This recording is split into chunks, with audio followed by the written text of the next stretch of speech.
So apparently Stadia is still alive and having a direct of sorts. Animal Crossing passes 3 million sales in Japan. Fallout 76 has a bug that is literally terrible, and we answer your viewer questions. All this and more on Wumpa Time. What's up, everybody? Welcome to yet another episode of Wumpa Time. My name is Canadian Guy, and we are joined by the one and the only Shem. Me, once again. I'm never leaving. Hi, everyone. Yeah, this is never ending. He's never leaving, and I'm always going to be perpetually introduced as always the new guy. Always, I'm always going to be the new guy. Always. So we got some weird news to talk about. Some good news, but some weird news, and like you said, your questions. But first, before we get started, I would just like to say, everyone who's listening right now, the first episode of my new show, High Standards, aired yesterday on my channel, youtube.com/shempofficial. If you go there, you can find the first episode live right now, covering Spider-Man 3, the game. And a short synopsis of the show is that I cover games that are released on 2 generations of consoles because they are different games. They are not ports. They are completely different. And I don't know of all the games that have that quirk. So if you know of a game that fits this description, comment in that video and let me know. I'm getting a lot of requests for Sonic Adventure or Sonic Unleashed, so that's going to be the next video. So comment anything besides Sonic Unleashed. Anything but Sonic Unleashed, and it's very good. It's very well put together. I really enjoyed it, and also too because we're about to come up to a new console generation, so you might have more material for your new show because we're going to be entering the awkward phase as well. You know, there might be That's true. There might be stuff released on the PS5 that maybe won't necessarily be as good on the PS4 or whatnot. Maybe they'll be the same game, but maybe there'll be a bunch of features that are not in one in the other, right? Yeah, exactly. Yeah. Now that is as long as none of these games get canceled, which we're gonna segue right into our first piece of quick news. Whoa! Quick segue. So do you guys remember WWE 2K20? Yeah, dude, I love the Comedy House. No, the game, my bad. So if you don't remember, WWE 2K20 was, oh my gosh, it was a mess. It was a fantastic dumpster fire. Oh man, I literally spent the one day literally just watching for an hour straight of just compilations of just bugs. Not the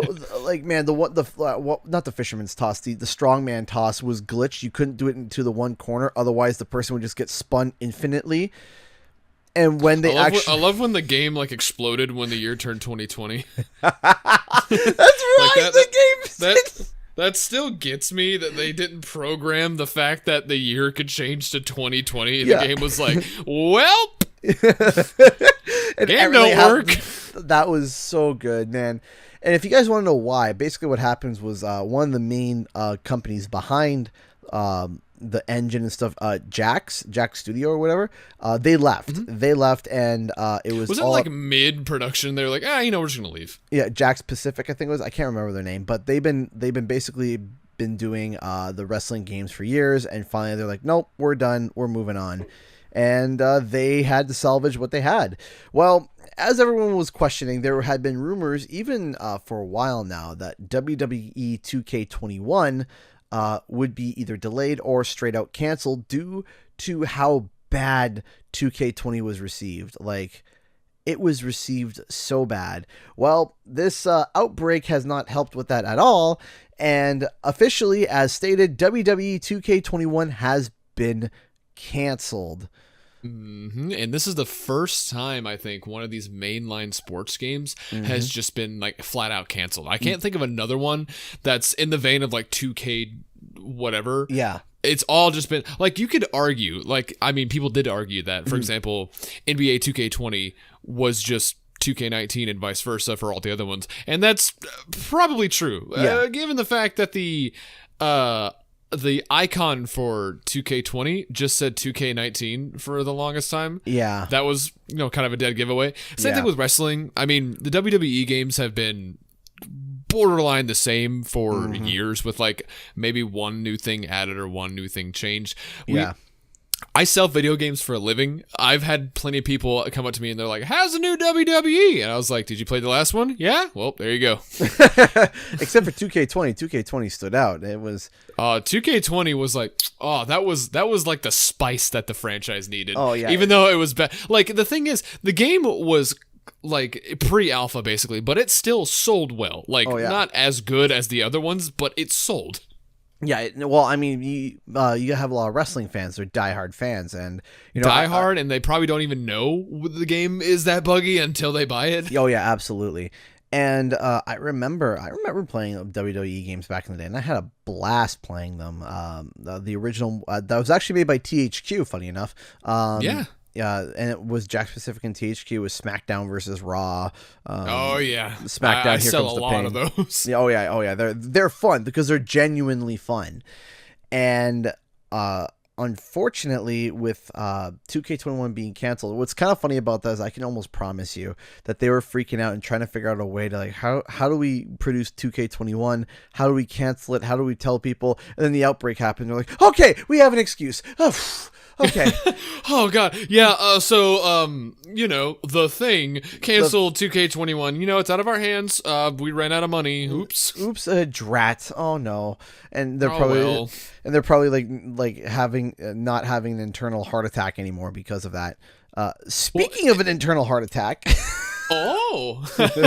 Yeah, I have a personal thing with this one. Please, go ahead. If you have received an email from Nintendo recently saying that, hey, your account has been logged into country of origin, Russia? Yeah, that happened to me twice, and not just me, 160,000 more people. There has been a widespread problem with basically Nintendo accounts. It's mainly derived from if you set up your Switch account with your Nintendo Network ID from the Wii U and the 3DS era. That seems to be the big thing because there's two different passwords, one for the in ID and then one for the Switch login. Mm-hmm. So, given this whole quarantine situation, I'm guessing some people in other countries were just bored and they were like, you know what? Maybe I could hack some Switch accounts. And that's what happened. One morning, I wake up and I roll over. I'm like, I got a bunch of notifications. Oh, here's an email from Nintendo. Hey, Russia signed into your account. I'm sorry? Mother Russia has infiltrated. What? So, needless to say, I wake up with a heart attack, and I changed my password like right away, and I was like, okay, cool, whatever. The next morning, hey, Russia's at it again. Okay. So those bloody Russians. I played Amazing Spider-Man 2. I know the Russians. So the Russians. My main thing for everyone listening at home, if you have a Nintendo Switch and you have a Nintendo account, please enable the two-step authentication factor.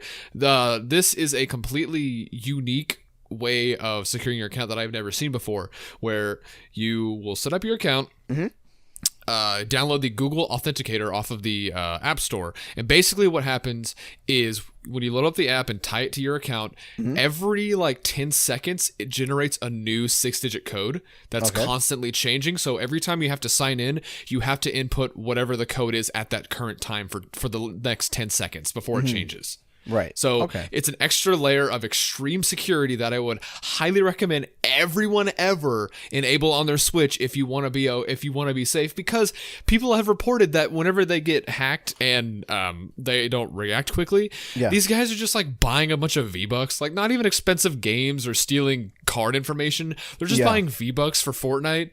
And I don't get that, because isn't the Fortnite account tied to your Switch? Yes. I had heard apparently that there was some deal going on. I'm not sure. I might be wrong. I'm just saying this off the whim. I heard that somehow people were doing money laundering with V-Bucks somehow. Yeah, I know. What? Somehow the IRS discovered that there were people that were money laundering through V-Bucks. I don't know how. I mean, we touched on the IRS trying to tax your V-Bucks, but this Right. is a whole new level of like, Yeah. what? Yeah, that was part of the. I was reading later on that was part of the inspiration, was that because of the fact that people were doing income tax evasion through V-Bucks. They wouldn't give the details, obviously, because people would start doing it. But apparently, yeah, they were reporting that people were somehow. I don't know how. I don't know how anybody could. I'm trying to wrap my brain around it too. That doesn't make a lot of sense. But speaking of Fortnite, and this is actually a really interesting segue. Yeah, I'm kind of speechless. So yeah, you start. Yeah, okay. So this one's getting a lot of interesting reactions. So Travis Scott, you know him? I don't. I don't. Man, I feel like is this what a boomer feels like when it's yeah, like, I'm about to say this whole topic. I'm feeling more and more like a boomer. Like have we been making fun of them too much? Because man, I feel like as each day passes, people are like, "Oh yeah, they say these things." I was like, "What? What are you? What are you darn kids! You darn kids! Get up, Milan!" Anyway, so Travis Scott is a rapper. We are so out of touch. We are so out of touch, man. Like, wow. So he's an artist, we'll say that, and he decided to do a concert. Now, of course, right now, a concert in the current situation that we're in is a really, really, really bad idea. So he decided to host it on Fortnite. Yep. And it was surreal, to say the least. So how this worked was during, like, it was like a real concert. Like, you had to be there at a set time. Yeah. And you just go in on some different servers or whatever and just watch. Now, what you would watch is you would go into the regular Fortnite map, no guns, no nothing. You just run around and jump around with everyone else, and you look in the sky and you see the almighty, just giant Travis Scott doing his show with whatever graphics are behind him, with like a fireworks rotating. It's like fireworks, neon signs, a little world that's like splitting apart with like theme parks on it, and he's just doing his show. And meanwhile, it's going with the song, and then the beat drops, and everyone like jumps in the air and they start floating. It's weird. I can't. I'm still trying to like process this. Yeah. So I was watching a clip about this. And I was just like, this is insane. That, like, I never would have ever thought that we would ever be attending a concert through a video game. Yeah, and apparently it did really well, because 12 million people attended this concert. That is nuts. And it was only like 15 minutes, I think. 12 million people. 12 million people for 15 minutes. And the thing is, the set would change. Like, the set would go to underwater, where everyone would be swimming in the air, going around this giant almighty Travis Scott. And then it would be post-apocalyptic lava flying everywhere. And then it was like neon color bright things just in the air. It was weird. It was more of like an audio visual experience. Basically, yeah. And this was Fortnite's biggest event to date. Like, nothing has gotten this amount of people on one continuous playing server other than the Travis Scott show. And this is making me think, is this what concerts are going to be doing in the future? Are we going to get more of these? I was just thinking that too, because I was saying to myself, what if the future is it becomes where you literally put on a VR set and you're at a concert, and you have headphones in, and so they actually do that already, but it's more niche. Right. Like, there's an option to do that, but it's very, very limited, because you can't trust people around a VR camera. Right. But what it like you said, what if it was VR or just a regular third-person game like this? You just log in and you watch. I mean, this could be like it could be the future of what concerts will eventually become. I mean, oh wait, sorry, I'm an idiot. I forgot. You remember You know the artist Marshmello? Yeah. Yeah, I forgot. Last year, Marshmello did the same exact thing in Fortnite. Right. Not to this scale, but Yeah. I forgot they already did a concert. Yeah, they did a concert, yeah, but this one was even bigger. But to also add on to, this was something else that they did too. I remember back at the, I think it was the Game Awards, not this Game Awards, but I think the previous Game Awards, they actually had a thing they had a Star Wars event, and they actually had like a viewing session where you could watch you could watch 5 minutes of the film if you logged in at a specific time and all ran to a certain area. You could watch like 5 minutes of the film before it was in theaters. I think I remember that. Yeah, it was like 1 minute or 5. I can't remember. Just a section of the film you could watch, and I believe it was the Ryan Johnson, the second one. So it was 5 minutes of garbage, my opinion. Sorry. Oops. Did I say that out loud? But that was something that was that's something that's very interesting and a very thought provoking concept. Is this what's going to happen in the future? Is this where instead of going to a yoga session, right? I mean, imagine from a big scale event to small scale events. What if instead of a yoga session, it's you put on a VR set and you do the motions, or it's a partial VR set where it's like the Google Glass where you can still see things around you, but you can also see in an opaque, you can see things around you. Do you know what I mean?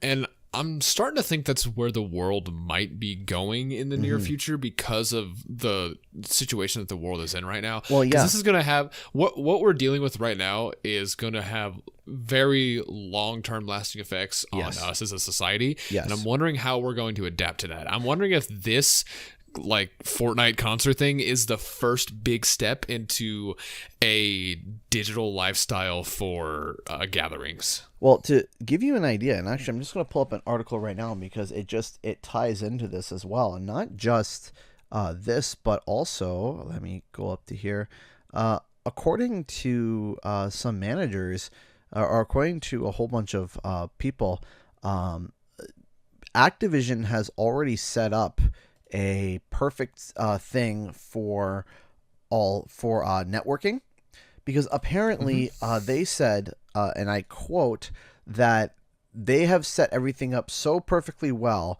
that quite literally 99% of their workers are now working remotely. 99%. Oh. And they said that everyone is currently safe. Everyone has a connection to somewhere for medical clearances and stuff. And basically they're saying that it's possible that after this outbreak is over, that they may resume or just tone it down, but keep it the same in terms of like working remotely, working from home, instead of having these big offices and studios where everyone's like, okay, just work from home and remote in. Yeah, I can see the pros and cons to this. Like pros mainly being everyone's safe at home, and for a business side, you are lowering the cost of like accommodations, a big studio and stuff like that. And a con is like you can't constantly keep an eye on your workers and making sure that they're doing what they need and they're not leaking out anything, right? Because it's harder to trace back that stuff when they're at home. Like let's say the new Crash game gets leaked right now, how are we going to know who leaked it? Like, exactly. I assume at Activision's headquarters or Twister Bob everyone, it could be like, all right, whose computer was on this at this time? Hugh, all right, get out. I mean, they could track it down, but I mean, still, it's going to be to be able to directly figure out who it is that did it. It still could be very, very vague, because you could literally give someone, hey, listen, I want you to leak this in a week. Yeah. Right. You give it, even giving it a day, even 2 days. You're like, okay, 2 days, drop this footage. 2 days, they drop the footage. And then, okay, who did what? Everyone goes, oh, I don't know. And then it's like, okay, you can't track it down because it was leaked 2 days after. Who says what, who does what, right? And basically what happens too is that it's easy when the leak comes directly, but what makes leaks go uncontrollable is when a second party picks it up, and that's YouTubers. So if someone leaks, let's say someone leaked Crash Bandicoot footage, right? And I see that Crash Bandicoot footage and I nab it and I upload it, right?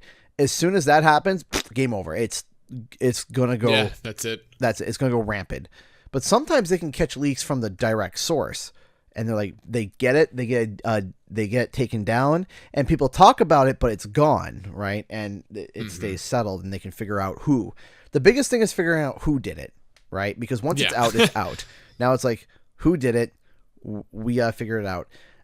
Speaking of figuring it out, let's get into our main source of news today. Oh God, figuring it out. Yeah. Oh, okay. So I'm trying to wrap my head around this. So this was recommended to us by Flanny Man, someone who is a fan of the channel and a fan of Wumpa Time. He's always on here almost every Wumpa Time, and he very much enjoys. Thank you. Yeah, great supporter of Wumpa Time. Thank you so much, Flanny Man. Thank you everyone who's listening in.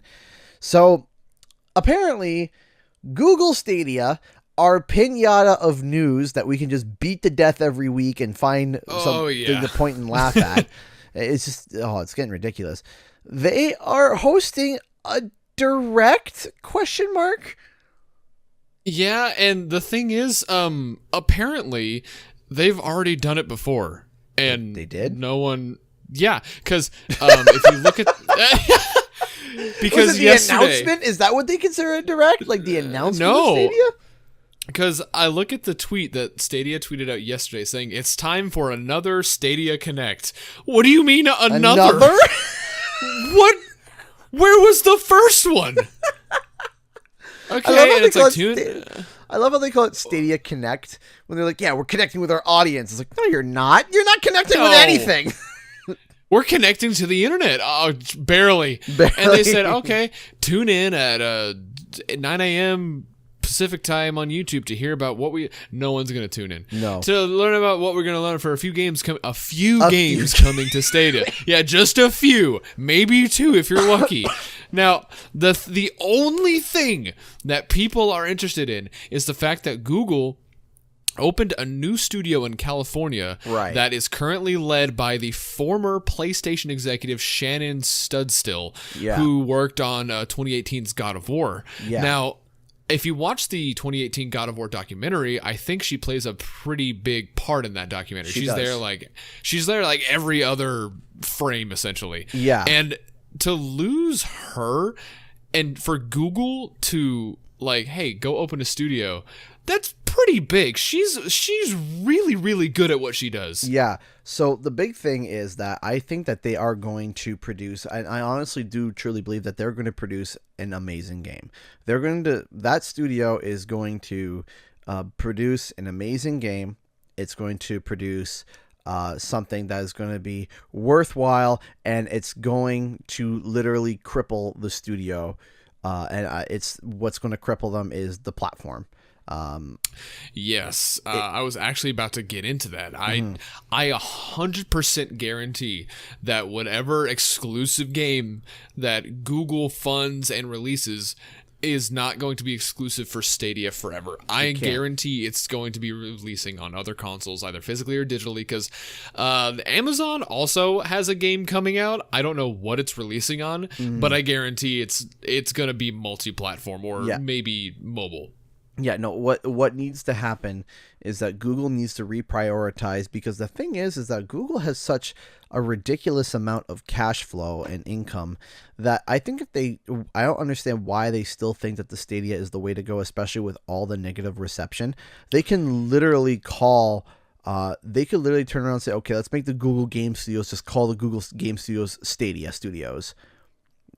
Stadia Studios, and make it like, okay, when it's a Stadia game, like, okay, it's made by Google, and then you could have a whole bunch of developers underneath that name, right? You can have, how you got an Activision game, but it's, or it's published by Activision. So just push Stadia as a publisher. Right, exactly. Like, not like, there are plenty of studios looking for work. Absolutely. That aren't owned by a company. Like, for example, Other Oceans, they did the Medieval remake. Yep. They did like just ports. They just did ports before that. I think they did like Minecraft 3DS. So any of those small independent companies could definitely use a buck or two to make whatever in God's name Stadia wants to make. Right, exactly. And I think that if they were to turn around and say, hey, we're going to be the big publishing company, we're going to be the reason why. Because the thing is, if you become the big publisher, you become the top dog. Here's the thing. The console makers come to you. Yeah, exactly. And that's what you want. Imagine if Stadia tomorrow was like, hey, we have 20 games in the pipe right now, and here are all the development studios making games for us. Okay, who do we got? Well, we got Sanzaru Games. We got what's the I forget the company that did Sly 4. That was no, not Sly 4. Team Sonic Racing. Sumo Digital. Sumo, yeah. Yeah, we got Sanzaro, we got Sumo Digital, we got Other Oceans, we got Purple Lamp Studios, we got sure, why not, Planet Entertainment. Yeah, I mean, like if they turned around and they were able to like, hey, you could turn around and say, okay, we're going to buy big IPs because they have the money to do that. They can walk in and because there was a at one point with Activision stock back when Black Ops 4 came out. Black Ops 4 didn't perform as well as they expected, but I mean, still, the money that it was making was... It still sold. Like, I remember Activision was like, oh, it only made $3 million in the first week. That's not good. Yeah, it was 300. With 300 million? Yes. That's not good. Yeah, think about $500 million, almost $500 million. They're like... Yeah, I guess. Yeah, it's not selling as well as we whatever, expected. sure, just put it in my pocket, I guess. Yeah, and so and investors were actually pulling out because of it, legitimately. Like, could you imagine pulling out because the game sold only $300 million in the opening weekend? That is insane. That is why I will never understand that side of the gaming industry or any sort of industry. Oh, right. 300 million? Well, not worth my time. I guess. Yeah, whatever. But that's the thing, though. Is that there was at one point where there was talks apparently that PlayStation was thinking about doing a takeover for Activision, as in PlayStation would just buy 51% of the stocks and then do a hostile takeover and just okay, Activision's now ours, right? Oh, damn! that was a rumor that was spreading around Bloomberg. It was spreading around a whole bunch of places. And Sony never commented, but then Activision stocks started to climb back up, and everything leveled out. That makes sense. Yeah, like I could totally see it. But the thing is that the way Google is, like, you can't turn on a computer without Google making $1. So the thing is that Google can literally sit and just poach. They can sit down and they can just wait till there's a dip, poach. And okay, Activision's ours now. Thanks. All your studios, all your IPs, they belong to us now. Right? They can do that. Or for whatever studio that they want. Didn't they wasn't that the recent rumor with Konami that Sony would be? I think we talked. I'm not sure if we talked about this. Yeah, we did talk about it. It was okay. It was a rumor. It was a heavily based rumor that that PlayStation was going to buy Konami. Either buy Konami or buy IPs from Konami, or like you said with Activision, buy a share in Konami. Right. And Konami's like the PR guy was like, no, that's not happening right now. But obviously they could be lying. It's happened before. Oh yeah. So we could be seeing something from that, and maybe the same thing with Activision. I don't know how much control, if any, if Sony is doing that deal with Activision. I don't know how much control. But that's old news. Like that's pretty old. That's like almost like a year ago. Like I said, Black Ops 4. We're coming up to the announcement. Oh yeah, you're right. Yeah, we're coming up to the announcement of 2 games later. But the point is that I'm trying to make is that like this happens to companies where there's dips, right? There's big dips and then there's big rises, right? And the thing is that when it dips deep, but it's a company that you can rely on to make money, that's when poaching happens. And if Stadia was to just drop the streaming concept right now and revisit it later, like I would say my recommendation to them is scrap it all. Scrap the hardware, scrap all the garbage, and reroute everything to game development, being a publisher, creating amazing games, and then make a platform for those amazing games that people can't resist, right? Sit down and make 10 IPs. Make 10 IPs under the Stadia name that makes people want to drool and go gaga over. Then you release the platform that you can play them exclusively on. the big thing to hype up the platform is the games, which is something that we've been saying, Sony. Yeah, it's not necessarily the technology. It's not necessarily the oh, yeah, well, you can stream the game now, but... Cool. What games? What games? Exactly. What game would I have the benefit of streaming over the internet rather than buying it physically? Besides, like, the thing is, Google has talked up the idea of having like this game. Let's say, for example, there's this NBA game and your favorite Twitch streamer is playing, and you load up Google Chrome and you're like, oh, I want to join that streamer. Bam, I'm in the game with him now. That's a cool idea. Yeah, and that's something that could be easily done over something like Google Stadia, because it's not hardware. It's just a service that's constantly connected 24/7. Right. So where is that? Where is all that? And the fact that they've been releasing Stadia Pro free for 2 months and no one's using it, like, come on! You need something. Push the ideas that you're promising and show us games. Exactly. No, show us like and not some indie horror title, because the thing is, you release a indie horror title, it gets thrown in the trash bin with all the other indie horror titles, because unfortunately, dude, let me show you. What's the website? Itch.go, I think it's called, where all the indie games are. It's like 90% horror games. Right, exactly. And the thing is that like it's all these indie titles are all horror games, right? And when you release it, you have to release a game that defines the industry. Like, for example, when they released God of War 4, it redefined the industry. It did. It shattered, like, everyone was watching it in terms of technical prowess, in terms of graphics, in terms of combat, in terms of polish. People were like, wow, this is a game. This is a 10 out of 10 game, right? Like the fact that the camera never cuts. Like when have you heard of it? The one shot. Yeah, it's always in one shot, always. That's incredible, right? That's an incredible feat. So the fact of the matter is that we need to be able to see Stadia be able to create. You see, the thing is that what they're creating is that they're creating the cart to sell carrots, but they don't have any carrots to sell. Yeah, exactly. Right. That's it. It's exactly that. It's like, okay, when you're trying to build a carrot farm, first you need the carrots. Then once you sell enough carrots, you then can build the wagon. Once you build, then you can put the carrots in the wagon and produce more and be able to get it out to people. But first you have to sell the carrots.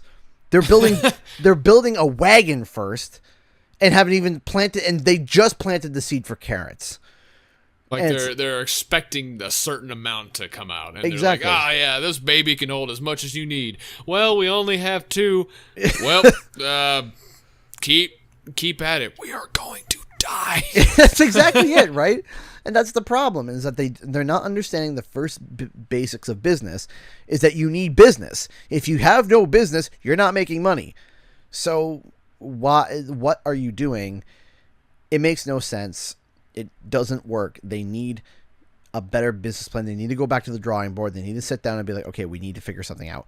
Because and the thing is, they're too stubborn. They're just gonna keep going. And but I will commend Google on one thing. Usually they dip projects like right away if it doesn't succeed, and they're holding on to this for some reason. Oh yeah, for some reason. I think they just have too many investors. Like no, you got to keep going. Now my thing with Stadia is like, I understand it's pushed as like I want the console experience on the go, or so if you're a college student and you're between classes, maybe you can play Red Dead or something. The thing is, when I was in college, I didn't have time to just pull out something and play Red Dead. I don't have time to get invested into something. I have class in like 30 minutes. Yeah. So what I'm going to do is I'm going to bring at the time I had my PlayStation Vita, and I'm going to play Little Big Planet or what's the word? Gravity Rush or something easy, something fun that I could just pick up and play. Yeah, I remember for me, college, the big thing was Pokemon X and Y. In everyone's 3DSs, right? It's an easy game. A portable game, right? And the thing is that you're playing, you could be in the middle of a Pokemon battle, and then all of a sudden, class start, you close your DS, you put it away. That's it, right? It's It's not a deep investment. It's okay, way in between classes. Hey, let me try to hatch a shiny Pokemon. That's where I hatched my shiny Eevee. Was before class started. I got a shiny Eevee. That was crazy on my 9th egg. And that's another thing. That's with no internet. Right. I don't know about you, but college internet is not the greatest. If I could personify college internet, imagine a zit on a donkey's butt. And that's it. And the amount of reception that gives, that's the equivalent. It kicks you out every 10 minutes if you're not active. Like, I remember I would be reading an article for a paper, and go to the next page, and my internet kicked me out because I took too long.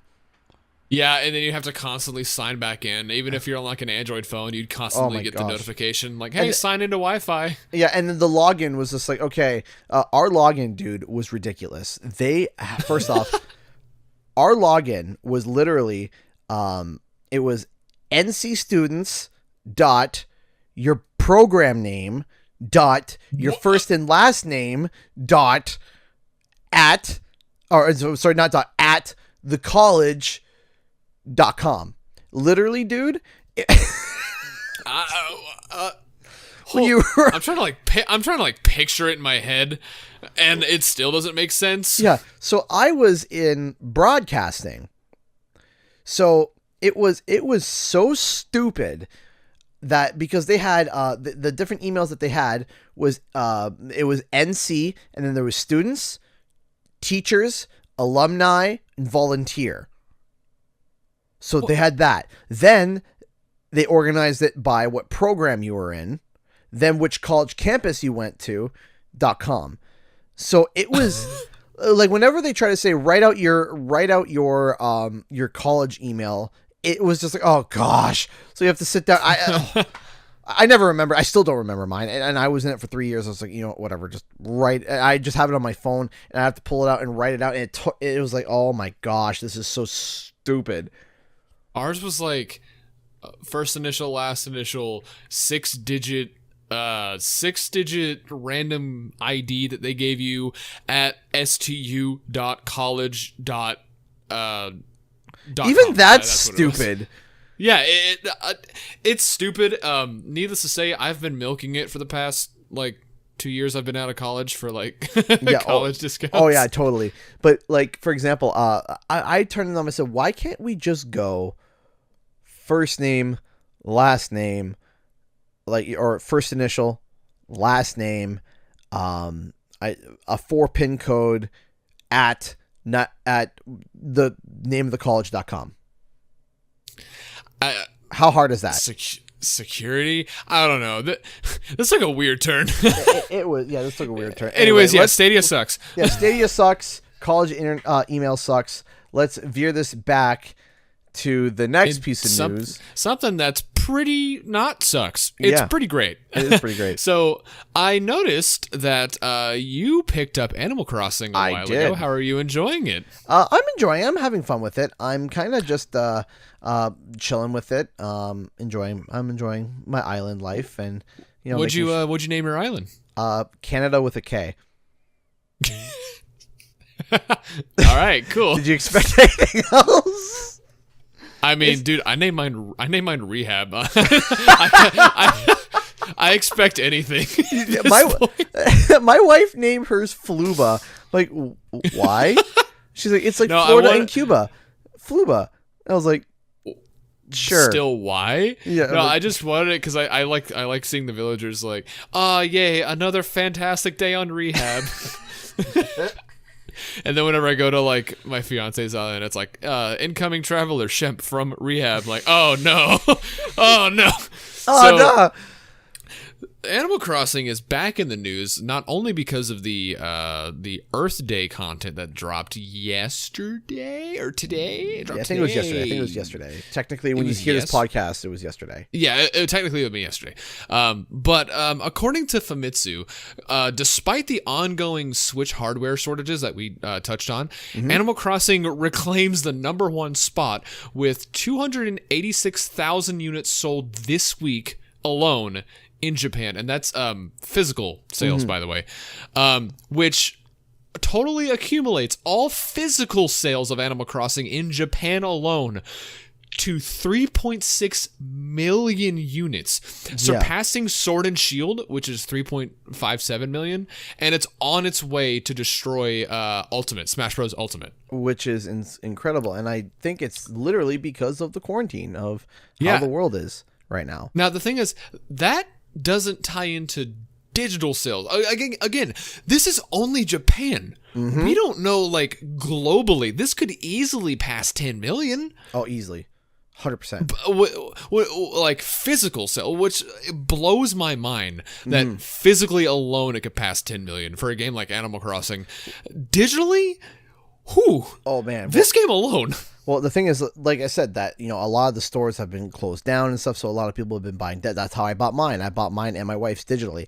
And the thing is that the biggest thing is that people are bored right now. People are in quarantine. Yes. People are bored. People want to do something. And the thing is that people go on Twitter, people go on Facebook, people go on any social media, and all they're seeing is people playing Animal Crossing and people playing together. And there's a sense of, hey, I would like to join them. What is this game? Animal Crossing on the Switch, right?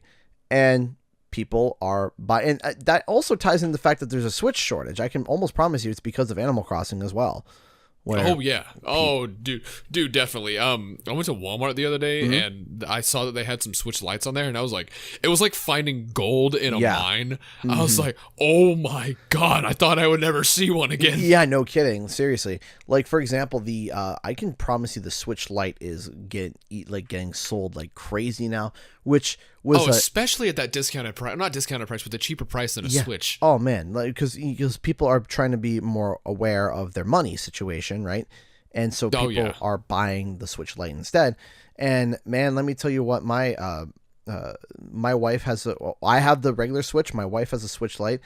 I picked that thing up and I get jealous. That thing feels great. I know, it's so cool. Whenever the Switch Lite came out, we got 6 at the store, which is surprising for us because we don't sell new consoles. But I guess the owner was just like, yeah, I'll buy them. Yeah. So we got them 2 days before they launched, and we got to display them in the store and say, hey, we have these and they're launching. So we got to open one and just play around with it, and I was so shocked by how good it felt. The triggers were super clicky. The sticks felt very, very nice. The buttons. It was lightweight. The buttons. Oh, the buttons. I love the white color buttons. They look very, very nice. And I was so close to trading mine in towards a Lite, but I'm a content creator. Yeah. I need that video out. Yeah. So even if they found a way to mod in video output on the Lite, it wouldn't be worth it because the regular Switch is just so convenient to click it in and play. But it's just so nice. It is so nice. And you know what? I've literally considered just buying a Switch Lite for myself. Same. I thought I was crazy for wanting another one. No. You're not crazy because I'm looking at it, and then my wife's playing it, and I pick it. And the funniest thing is when I pick it up, because when I pick it up, it's so light. Like, I know it's called the Switch Lite, but it's shockingly, and it reminds me when I'm holding it. It reminds me of when I used to play with my Game Boy. It was same. And it gave me that vibes right away, and I was just like, oh, I want to buy one. And well, the thing that like shocks me the most is the fact that this is a dedicated portable system. That's replacing the 3DS, because I had a Game Boy Advance, I had a DS, I had a 3DS, I had all that stuff growing up. Same, yeah. So I'm used to that level of quality when it comes to 3DS game or portable games. Right. And when the Vita came out, that was the first shock, because I was like, oh my god, I'm playing Uncharted in my hands, and it looks great. That's cool. And then the Switch comes out, and when I hold the Switch Lite and I see games like Mario Odyssey and Wolfenstein 2 and Doom and all these games just on this portable console, it blows my mind how far we've come. Because this is a dedicated portable system. Playing that's AAA crazy, games. and it's only $200. That was the price of the 3DS at launch. Yeah, and also too, like, I remember playing Spyro on my Switch. That was still something I was just like, wow, this is incredible. Yeah, when I played Crash on the Switch, it was weird. It was very surreal. I felt like I was either in another universe. In that point, at times I thought, oh, this is like a fan port or something like that. No, this is legit. I'm playing this on the Switch. And I will say and argue that the Crash Insane Trilogy port is one of the best Switch ports I've ever played, bar none.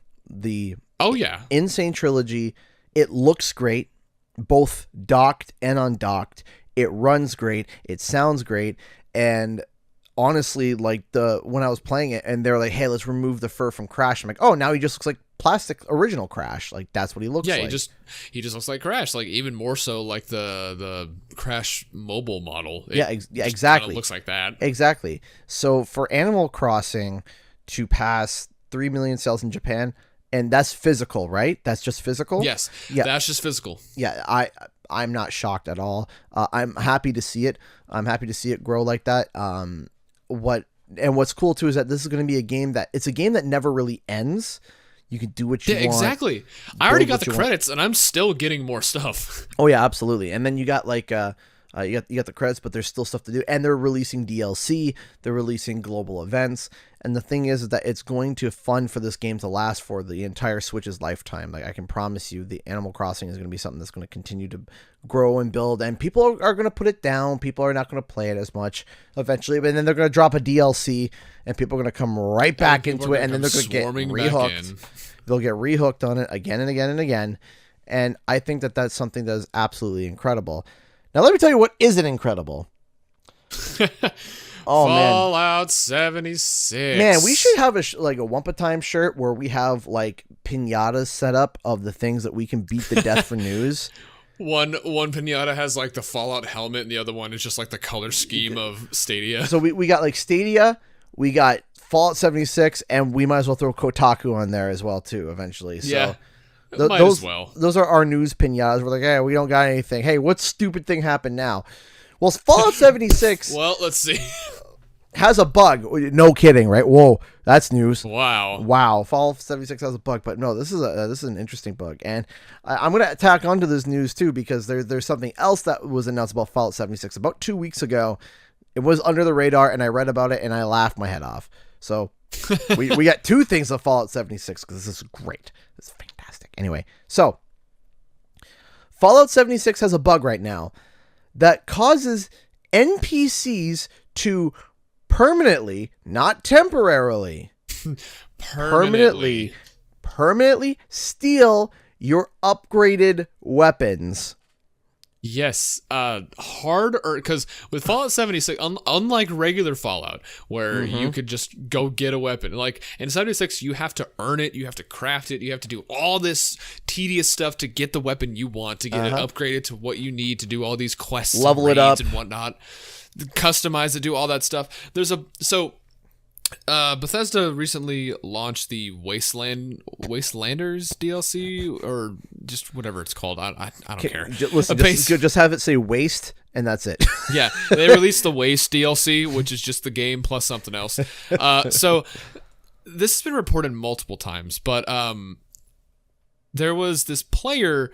The first person who reported it was this player who was doing I think a mission. I don't play the game, so they're doing some sort of quest with a bunch of NPC allies, and he has this Gatling gun, and it's like decked out, it's upgraded, it's doing all sorts of damage. Yeah. But unfortunately, he gets shot too much, he dies, he falls down. Oh, whatever. He respawns, opens his weapon wheel, and there's one empty slot where it was. It has everything else but the slot that had the Gatling gun, and he's like, oh.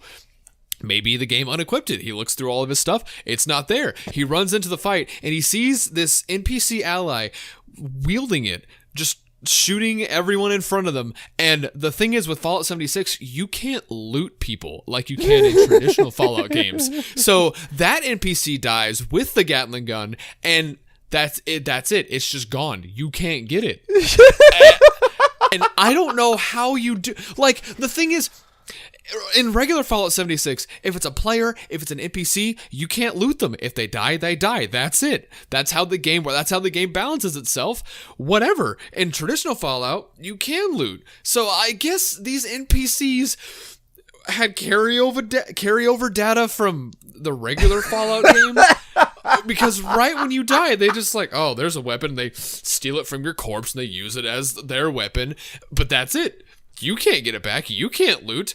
And Not only that, but there's another bug. I know, another one, right? Oh, I'm not sure if this is the bug that you were going to mention, but this bug just deletes power armor. Like, like it. Oh my god! So someone, I saw the video. Someone was just like, they're in a house or a bar or something, and they have their power armor up, and they're customizing it with cores and all sorts of stuff to put on there to make it super powerful and stuff. They make it gold. They put some guns on it. They have all this stuff that they scavenge to put on it, and then they get inside of it, and everything disappears. It's just gone. It's like regular base power armor. They get out. And while they get out, they glitch to the side and they're getting out from midair. And that's it. Everything is gone. Not in their inventory. It's not outside. It's not on the floor. It's all gone. How are people still playing this game? Why? I don't know. That was my question. Why are people still playing this game? So, and the funny thing is the news that I have wasn't that. Because the news that I had is actually not a bug.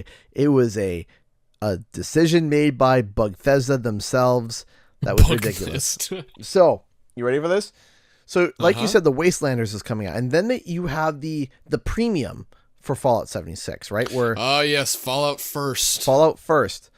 What they were doing is that they told everybody, for if you're a Fallout First, you get a premium slice of land. Like, there's an area where it's like premium. It's really good resources, good location, good all this stuff. They said if you become a Fallout 76 First, you get access to that.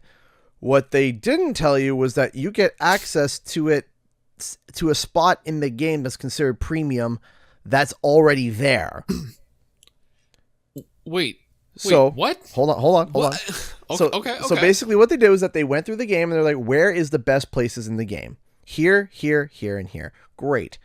So they section off that area and they said, okay, Fallout First people can make their bases in these premium areas. Someone raised their hand. I already have my base in that area. What's going to happen? Oh, it gets deleted. I'm sorry? What? You get evicted. You have to move your base. Okay. You have to...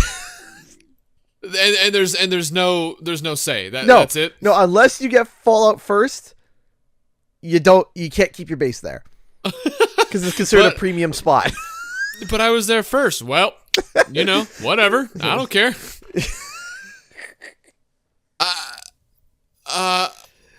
Okay. I'm like, I'm sorry. I didn't think this could get any more dumb. Oh, it was, and people are like, man, you got like, yeah, and there was like a controversy because this one guy, he had it not quite in the premium area, but like he had a pillar that like hit the zone. And he had to move he had to chop a whole bunch of trees down and shift his base like 8 pixels to the right. Oh man, just like Stadia, they are continuing to just keep pushing. I don't know why. I don't know what they see in it to just keep going, but they're not giving up. No, they're not. They are not. So, speaking of not giving up, we're very happy to be able to have you guys as viewers, and we would like to be able to answer a few of your questions that some of you have asked over on Twitter. So, Shep, do you have our first viewer question? I do. And for everyone listening, if you want to ever ask us a question at any time of day, it doesn't have to be on the day of recording, just go to Twitter. Mm-hmm. You can @ both of us or just use the hashtag Wumpa Time. Yep. And we check that like every day of recording to see if we have anything new. Mm-hmm. And like you said, Flandy Man used hashtag Wumpa Time to give us that Stadia article. Thank you, Flandy Man. Thank you so much. Their Twitter is @FlandyMan2. Mm-hmm. I assume this is the second of kin. So someone, let's see. Yes. So Cozy Cat asked us, how are y'all passing time during quarantine? Working. Working, yes. Even though I work at a game store that's currently closed right now until we open back up, I am also working 24/7. Yeah, yeah. I'm doing like 15 things. Yeah, so basically I've been doing the same thing. The Basically, if you guys haven't known, which by the way, support your favorite creators, because we're all dying right now, especially because of these CPMs that yes. YouTube has set up for us. They're absolutely awful right now. They're terrible. They're bad. So if you have a creator that you want to support, check out their Patreon, do whatever, or just check in, leave a like even, because like, believe it or not, leaving a like does help a lot. Leaving a comment. Oh yes, the algorithm really likes this. Yeah, it really likes that kind of stuff. So if you can, if you want to leave a like and a comment, that helps our video out quite a bit. And the reason being is that our CPMs have dropped, so we have been working nonstop. And it's been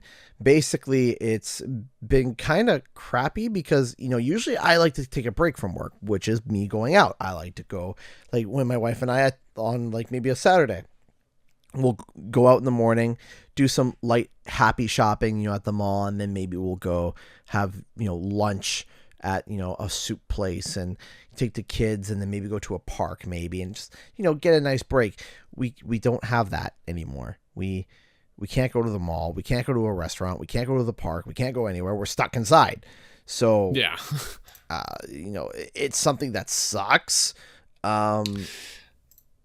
Yeah, it's nothing that we can help, but yeah.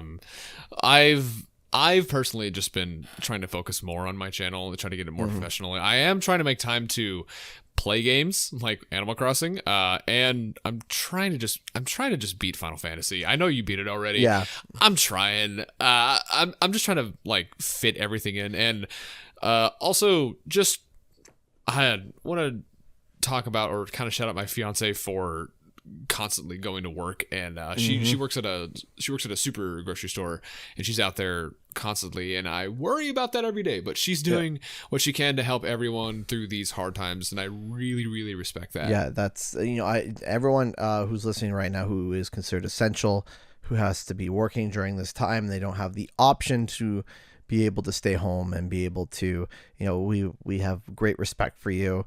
You guys are killing it. You guys got to deal with rude people every day. You got to deal with a sense of danger, a sense of dread, on top of your regular work duties that are already stressful. So it's really nice to be able to just give a shout out to them, because you guys are awesome. And if you're listening to Wumpa Time while being an essential worker, we appreciate you, and you guys are absolutely amazing.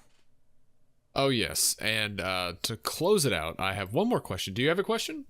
I don't have a question up. Do you have another question up? Okay.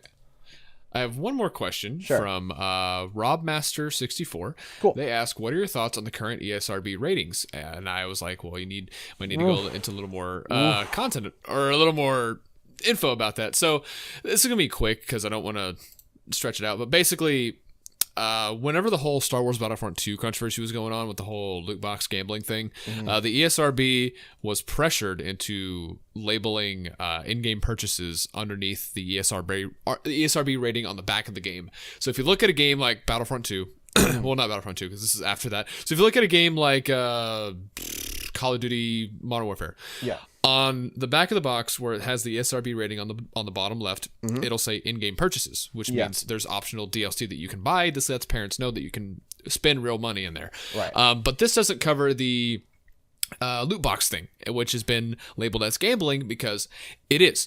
Now, the ESRB recently put out an updated labeling where underneath in-game purchases, if it has loot boxes or any sort of gambling like that, it's just called random items, I think is what they said, which is extremely vague. Yeah. It doesn't give the message across at all. No, it doesn't.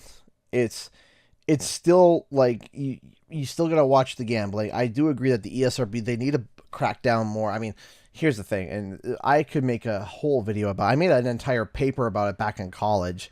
The ESRB needs to be remade from the ground up. Oh yes, they were very hesitant in the first place when the whole Battlefront 2 stuff was going on because I don't know if they're in cahoots with getting some cash from these loot boxes or what, but they were very, very hesitant to label it. Yeah, it's something that doesn't really make sense to me, because it's like, man, you guys need to be fixing this stuff. This is stuff that needs to be fixed ASAP, because what's happening is that people are buying these games for their kids, and they are then getting exposed to these things. Now, I'm not the type of person where it's like, oh, down with microtransactions, they all need to burn and die. I do believe microtransactions have their purpose in place. I do. I think they do. For example, for me, I personally like the ones that are, for example, Spider-Man PS4, where it's a 3-story DLC that just expands upon the story, and it's only 3. It's not like paying for cosmetics for anything like that. It's just, here's 3 stories that are super cheap, so if you want more story, here you go. Yeah, exactly. And that kind of stuff I'm great with. But I think that ESRB needs to make sure that people know what's in the game. Because I remember there was one quick story. I remember someone said that they were loving CTR and stuff, and they were having a hard time unlocking stuff. And when they unleashed the microtransactions, for them personally, they said, I have to give this game up. They said, I love it to death. I love it too much. I have to give it up. I have to trade it in. They said, because I know myself, I have an addicting personality, and I want all the items, and I will spend egregious amounts of money to be able to unlock everything. Now, yes. And that should, and kudos to that person who has that self-control. Oh yeah, but not a lot of people have that self-control, especially children who do not know that they're getting an addiction. And I know that Battlefront 2 specifically, because I worked when this game came out.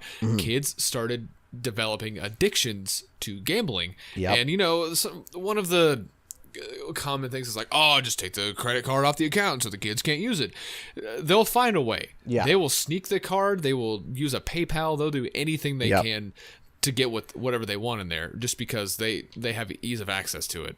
And last thing before we sign out is that the ESRB doesn't work necessarily anymore, because the thing is that you could walk into when this quarantine's over, you could walk into a GameStop or EB Games and say, I'd like to purchase a $50 PSN card and a $20 PSN card. And they say, okay. And you're like, okay, cool. Do you have cash or a card or whatever? Sure. Whatever. Go beep, beep. Here you go. Here's the cards. Thanks, whomever.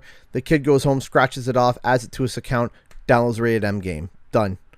Yeah, because with PlayStation, it's just like any sort of digital store. It's like, hey, are you over 18? Sure. All right, here you go. Yeah, exactly. Right. Are you over the age of 18? Yep. Anyone could say that. Say, okay, then here.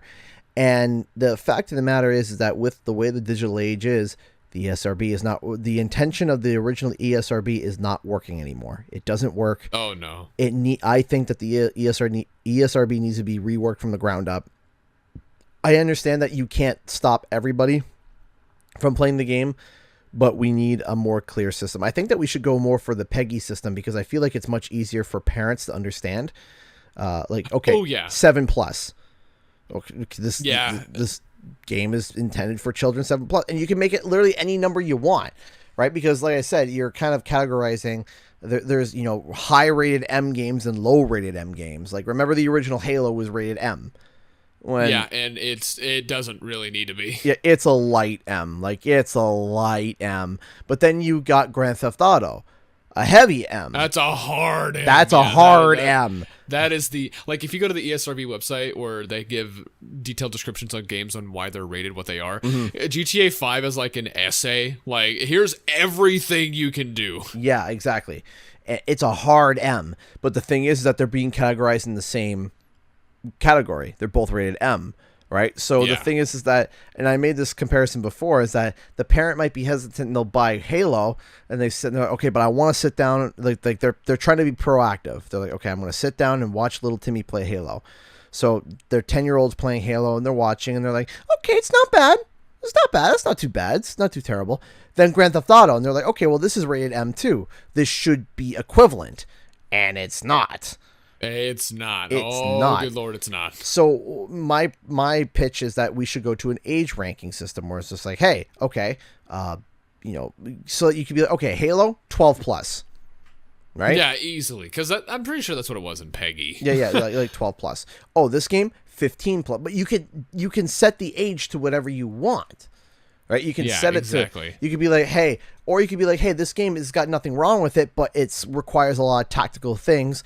7 plus, because you have to think, right? It's not okay. This game is button mashing, and anyone can play it. 4 plus, right?